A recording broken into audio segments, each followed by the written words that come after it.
the Brady Matthew Stafford story of Yeah. skiing together in Montana? Like, do you have the real story of this? Because there seems to be conflicting stories of this was something that was planned, and then there's another story that says that it Yeah. was random that they ran into each other in Montana. I mean, I can say that that is, and you may be familiar with the place, but that's a pretty high-end club in Montana that people on that level of celebrity are at and spend time at. And so the idea that they would unintentionally run into each other is not far-fetched. I don't know exactly how that happened. I don't think that I'm not, I don't know for sure. I haven't dug into it quite as much yet, but I don't think I don't know that Brady invited Matthew Stafford there. Matthew Stafford, I know, had been there in the past, and so again, not that unusual that it would happen, but I do think it shows how Brady is really a part of what the Raiders are doing now, and Brady is an integral part of their interview process of convincing head coaching and general manager candidates that it was a better job than it has been in recent years, and that and then ultimately, they wind up hiring two guys that Brady's got a relationship with, Pete Carroll, of course, who he competed against for all those years, and John Spytek, who he became pretty close with over the 3 years they spent together in Tampa. So um, I think the Raiders are serious, a serious suitor for Matthew Stafford. But this wasn't tampering that if Well, Brady no, did because invite. Stafford has permission. Okay, okay,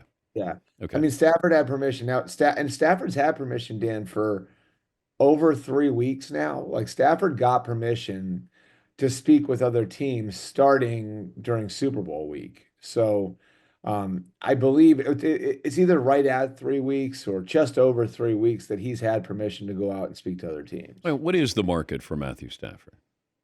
More than the Rams want to pay right now, I think is the best way to describe that. For those who don't know, he's on the books for $27 million in cash in 2025.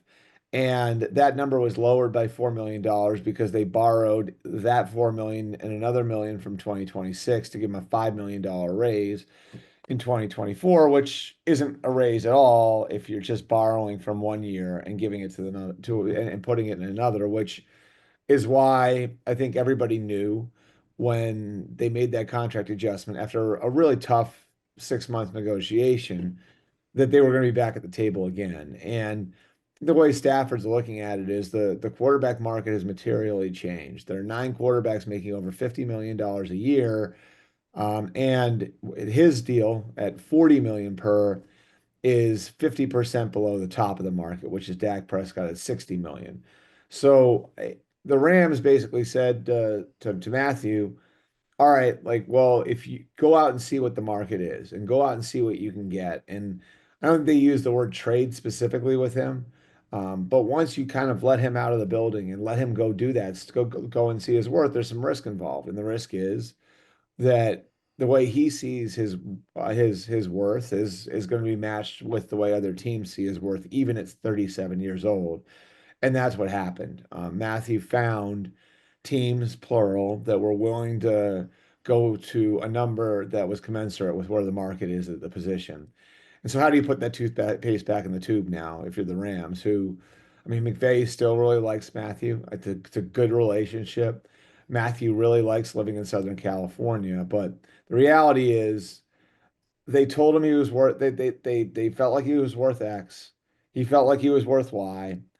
Then he goes to the market and proves he's worth Y. So now how do you reel that all back in if you're the team? It's not an easy thing to do. The Rams, wouldn't they learn from what happened with Saquon Barkley with the Giants, where you say, go out there, see if anybody wants to pay you that kind of money? Oh, wait a minute. Wait, you're Yeah. leaving? Granted, Stafford is 36, 37 years of age, but it feels, but I'm always interested when or curious when I hear an analyst go, he wants to go to a place where he can win. Well, the Rams, that's a team that can win now. And they Yeah. did win now. And they almost went to the NFC title game.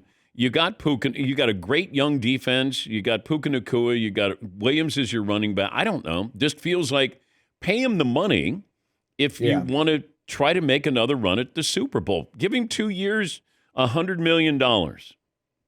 I agree. But I think part of this is timelines too, right? Like, does the Rams timeline match up with Matthew Stafford's, which Matthew Stafford's timeline is to win right now and to go all in right now to win right now. And You don't think um, the Rams' timeline is to win right now? well, but yeah, but okay, so like let's say you're the Rams and Matthew Stafford is going year to year now.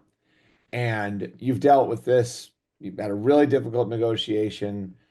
Now do you want to set, you're in this spot where you're being asked to set another contractual precedent that maybe could be a problem for you down the line, and you're looking out at the market and you're saying, well, can we get Aaron Rodgers for a lot less than that and bring back the assets that would come in a Matthew Stafford deal? I mean, I know McVay really likes Jimmy Garoppolo. That's going to sound crazy to some people, but I think he believes he can win with Jimmy Garoppolo. So I, I think for the Rams, part of this is our timeline may not match up completely with Matthew's timeline. We've got a team here that we think can win for the next 5 or 6 years. We're going to have a lot of big contracts coming down the pike. And, if we're in a year to year situation with Matthew Stafford, that's a pretty tough place to be based on what we might need to spend to keep him. And so that's when you start to look at some of the alternatives. Like, again, would it be Aaron Rodgers on a cheaper deal? Now you got more cash to spend this offseason to surround Aaron Rodgers, and then you get the assets, whether it's a first round pick, second round pick, whatever it is, you got the assets coming back to use too. So it's interesting from that perspective. And I mean, shoot, think about like if the Giants were to get him, now you got Andrew Thomas coming back at left tackle. You have Malik Neighbors as your number one receiver. You have Tracy coming back as a young back. Maybe Cooper Kupp winds up there. Maybe Travis Hunter winds up there. Like that team, I think, could become a contender pretty fast.